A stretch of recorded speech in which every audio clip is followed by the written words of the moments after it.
G'day guys, welcome to another episode of Omagic Tales. Here with you again, of course, I am Brendan Old and as always, the wonderful Craig Omeara.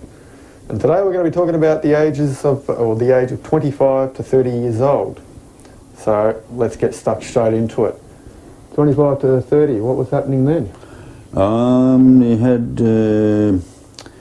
there were the years of, we had a German Shepherd. Oh, I did. Was this your first pet? First dog, should I say? Not in the family, but first time I've had one. So your personal dog? Yeah, for myself after I left home. Right. So you but I got that with another girl who I was living with at the time. Yeah. She wanted a shepherd, really. Oh, okay. So it wasn't actually your choice. It was not really. just No. went along with it. Yeah, I would have been happy with another snake or something. But she wanted to get a dog and she reckons the shepherds are pretty good, so I said, yeah, it's all right. And the agreement was she feeds it and I train it. That works. Yeah. That works. So I thought, you know, when I say feed, looking after it. If it's got to go to the vet or it's got to have this or that, she has to do it. It was a good arrangement. She said, yeah. So you get all the fun stuff, she gets all the boring stuff. Yeah, exactly. And when the dog's with me, it behaves itself. Exactly. And someone else feeds it. Well, that works. Yeah, but a part of her training was that I would need to feed her sometimes. Yeah. All right. Yeah, that's part of a lot of teaching. Yeah, so that she would need to have that respect. Of course. The person that feeds it. Yeah, of course. So she didn't feed all the time. We had to share that a bit. And so what was her name again? Shirley. The dog I meant. Oh, Tara. Yeah, Tara. yeah. Yeah, she was a good dog. Yeah, so how did, when you two, Shirley I should say, split, what happened with... Oh, well, yeah, after the dog went to school and everything, she went to school and all. Right. Yeah, just get that beaten, just one of the smartest dogs around. Cleaner and smarter and more intelligent than half my mates. No, I don't know about that bit. Well, the dog went with her. Right. And she wanted to keep it. Yep. Which no problem. Okay. And the dog didn't like that, right? She couldn't control it and wasn't working out. It knew you were... Yeah, so the dog wants to be with Dad, the trainer obviously. Yeah. So I said, oh, I'll take her back. That's how come I got her. So, and when she came here, in fact, I was at another place first, then we moved here. Oh, so she lived in this house, huh? No, not her. The Tara did, that's right, the dog. Yeah. Mainly, in her first year or so, she lived somewhere else. In two places, I think, with the first joint and with the fiance. Yeah. And then we split up, and then we went to. I bugged him at another mate's house. Yeah. With the dog. Oh, okay. Yeah. And not straight away. She took it. Then the dog came in because I had to take the dog. Yeah. So I had that dog at this other joint, which wasn't working out that well. So I had to get another joint. Yeah. And that's how this place came. And I found this joint, and we got the application, and we moved here. Me and the dog. Yeah, I didn't know she'd ever been in this house. Yeah, she spent most of her time here. Yeah, because for people who don't know, this isn't exactly the biggest of houses, so I didn't actually think she'd ever been here. So yeah, that's quite interesting, and I imagine she would have had fun. And she used to go camping, everywhere was camping. She'd go everywhere I went in the car. Yeah, okay. In fact, it was hard for me to go out without her. Yeah, I understand. I had to sneak out. Yeah, the same sort of thing with my dog. Yeah, he's not happy about me leaving. Yeah, that's right. Yeah. So she loved going in the car, sit in the driver's seat, passenger seat. I imagine she would have got pulled over if she was in the driver's seat. Yeah. But she'd sit upright in the chair. You could almost put the seatbelt around her. Yeah. So she really sort of enjoyed the view. Yeah, exactly. The ride. Yeah. Put the window down about half. Yeah. Okay. Yeah. They really do enjoy that. Yeah, she liked that. Yeah, it was good. She was a good dog. So how long did she live for? Oh, she lived for about, I think that was 15 years. Oh, so she probably lasted until you were almost 40. Yeah. Okay. Yeah. Right. In the end, she went blind. Yeah. Oh, so she went blind. Is that when you had to put her down? Yeah, put her down. Yeah, that's right. Yeah. Which is always one of the hardest parts, and unfortunately these days that usually ends up how they have to go is by putting them down. They don't quite often go naturally anymore. Yeah. Which is a bit sad, but So yeah, and so what was happening in your career around it? oh well, I think that was the end of the aquarium days, working in the aquarium, and then we went to forklift driver at Foldings. I wanted to work in a laboratory a bit more. Right, and that's what Foldings is. Yeah, a big laboratory in micro stuff, you know. Yeah. Learn a bit more about just micro business, organisms. Microorganisms. Yeah, so and more my field as well. Yeah. So I thought, oh, this should fit me down there. And I looking for someone for quarantine or quarantine experience from the aquarium because I was the quarantine officer. Don't know if I mentioned that in the last one. Yeah, you did, yeah. And so I got the job at Foldings there pretty quickly. And the dog died, and then we got a cat. That's right. Right. Which we can move on to that, I suppose. We started building a bit of a business here. Yeah. For frogs and small animals. So the true beginnings of Omagic frogs. Yeah, that's right. So the proper start of Omagic frogs and insects. Yeah, so you'd started building things up to become... Yeah, that would have been when we actually changed the names to frogs and insects. Because originally it was Omagic frogs. Yeah. And the insects came along about when we started this. Yeah. Because what I worked out was there wasn't enough business in frogs alone. Yeah. But with something beside it, there probably would be enough work for a business. Yeah, okay.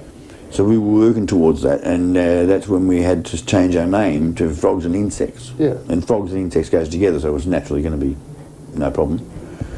So yeah, that was pretty much where the business started there, that's right. Yeah. And when we did insects, butterflies, we used to breed flies for food for your frogs. Yeah, that's right. Crickets and stuff we were doing, and all sorts of stuff, and stick insects. Now you've sort of moved back towards the frogs area. That's right. So yeah, and these days we've pulled things back a bit. Yeah. Yeah, it's become a bit too hard to maintain all those things as you get older. Well, that's right. And in those in those days, I was I'd hire people to do different things. Yeah.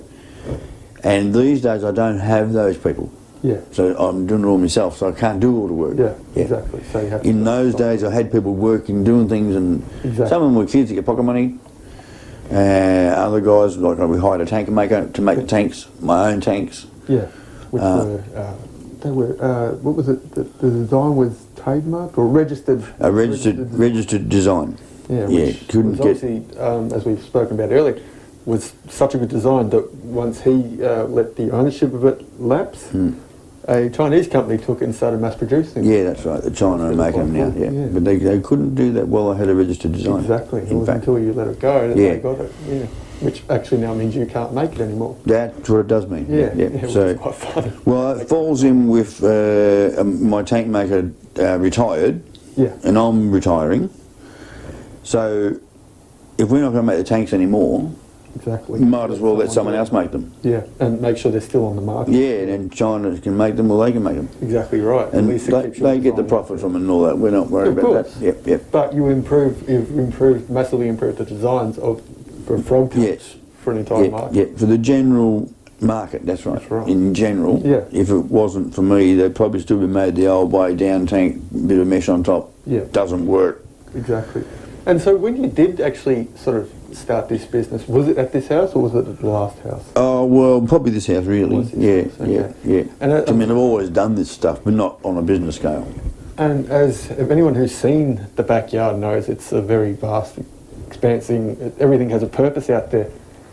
How long did it take you from when you began building everything in the backyard to where you got it to a point, okay, you can say, this is now set up? Well, it would have taken about 10 years. 10 years? Yeah. Okay. I've been here for 22 or 4 or something. Yeah, and that's based on the fact you've built new enclosures in that 10 years. Yeah, that's right. Oh, a lot of the stuff's been rebuilt, yes. Yeah, exactly. Like the blue tongues and the dragon turtles. Yeah. Sometimes things are built for purpose of research. Yeah, yes. When we start something new. Yeah. And then subject to change in a year or two. Exactly. So we run a whole season to learn what I say, what is wrong with this. Yeah, and how does it work? Yeah, and we make a list of all the things that are wrong, that doesn't work, notice things that we've noticed that did work. Yeah. Then we'd have over a whole year, we'd have a compilation. We would then get that out and make notes and have another list would take how the new arrangement will be made, Right. according to this bad list. So, obviously you're doing a bit of the start of the home business, but you're still working at folding? Yeah, 2 jobs at once now. So was it, was it a thing you came home from work and worked on, or was it just at the time weekend sort of thing you did? Sometimes after work. Okay, so it did start getting more of your time and devotion. Yeah. And it was weekends. Okay. And after work. And sometimes I would leave work early. Right. To do jobs. So I had a good boss there, actually. Yeah, so was it the fact you wanted to get more into this business that you left foldings, or was there other reasons you left foldings? Other reasons, well, a bit of both. Okay. Yeah, because, I mean, this was getting ridiculous. Right. And I was just starting to find it a little bit hard to do the both. Okay. Got put under pressure a bit here and there, Yeah. right, to meet my target, dates and appointments. Yeah. Because I was doing a lot of outside work too at that point. Yeah. Right, so we're doing aquarium maintenance in schools and stuff. Yeah, I imagine that would have been getting exhausting by this point. Yeah, it's a big job. Yeah. Right. And in the end, I had to have an assistant with me to help. Right. Right, with those. Installations, ponds for people, pond maintenance even. It's getting too much. Yeah, a lot of work out from here. We were doing surveying, we were doing consultations. Yeah. That's where you just go to someone's house and tell them where the pond should be, take this tree out, put a tree over there. Tell them how it will best work. Yeah, that shed's in the wrong spot, blah, blah, blah. And, charge 2 hours for that, at 45 an hour or something. So once you did make that transition, how because I know you have to get your working with children's certificate. Yeah, that came later on, yeah. Do you have to go into these schools and basically self-promote, or did you have help of someone working in a school? Oh, no, I never ever did that. I got them jobs from word of mouth. Word of mouth? Yeah, we started in the schools from word of mouth, and once we got into the schools more, because we had our shows, insect shows. Which was first, the maintenance and everything? Maintenance was first, and then the shows? Then the shows started. Came second, okay. Yeah, because a lot of the schools asked us, or sort of told us that we should be doing shows when we were doing our maintenance, because we weren't just maintaining aquariums, and we were maintaining all their insect stuff and everything, because we knew everything about what they were doing. Yeah. And that's when they said, well, you guys should be doing shows, blah, blah, blah. And the more we spoke to people about doing the shows as an idea, they said, yeah. So we did that. We did shows, yeah. Roughly how many schools do you think you've done shows at over the years? Look, probably 30 or so different schools in Victoria. Different schools, and you've done the shows at the same school a number of times? Number of times, yeah. 30 different schools, many of them many years in a row. Yeah, okay. Every year we'd get the job at the school, that school, Baldwin High School, preschool, they got there. I would imagine that was very rewarding to all those children too. Oh, yeah. Because, Some schools we had 3 shows in one school. Oh, really? 3 different classes. We start at 10 o'clock in the morning. So you were basically there the same amount of time as the kids? Yeah. Exactly. Okay, that's wonderful. Yeah. So that was as much we could do. So you were doing the maintenance and stuff when you're still working at Foldings, but were you doing the shows? The shows were after I left Foldings, because we found we had time for that then. Right. Right. And of course we're needing extra income. Yeah. So that was a good pickup. Yeah. Right. It was $250 an hour for 1 hour show. Yeah. Okay. And so it was that Foldings was your last, should I call it, official workplace? Yes. And then you went into business for yourself from ever since then? Yes. Yeah. Okay. Until these last few years when you've been winding things down due to having to have to. Yeah. But yeah, so you sort of definitely did seem to do it in the right way. You didn't just quit the job and go full ball into that. You built it up and then sort of safely left your job. Yeah. So I guess that's a good way to start going into your 30s. Yep, and it worked out perfect. I had enough of that joint, and I started at my own joint. So, and as many people who know Craig will say, it was, for anyone who has anxiety, depression, all that sort of stuff, this is just one of the best cures. I mean, this is not something everyone can do. So people don't have the options you had. But it's a wonderful place to get lost in and just let your mind go. It's not really a cure, but it allows you to just do your own thing. It allows you to escape. Yeah, escape. And it's not exactly a cure, but I think it's probably the closest thing that we have in this current world. Because it just, when you're working with an animal, it's completely different. You focus only on the animals that you're working with. You're not focused on the rest of the world. Yeah. So we've broken it down a bit now, and we're only keeping dragons, blue tongues, turtles, and butterfly stuff. And a surplus of frogs. Frogs, tadpoles, 3 different sorts of frogs, a possum in the tree. So you had a rabbit, but that's gone. Yeah. So we're doing all that. We broke it down a bit. Yeah, but even still, when for example, when we were working on the dragons enclosure, there was nothing else in the world that was bothering us because all we were thinking about was the project that was right in front of us. So it was an enjoyable project, even though there's stresses and whatnot involved in those projects. You enjoy it the whole time because you just. It's about where you're working. It's a peaceful place. But these days we've cut out the tank installations, pond work. We don't do maintenance. We're not doing school maintenance. Not doing shows. And whether it's because they don't get made anymore or it's too demanding on you physically. Just too many things were pointing towards finishing off that area. All right, guys, that's all we've got time for this episode. But catch us next week when we'll be talking about the years of 30 to 40. That's when we're getting a bit closer to the end, so we've only got a few more episodes left, and we'll be continuing on from there, but we'll tell you what the next thing will be we're doing in this then.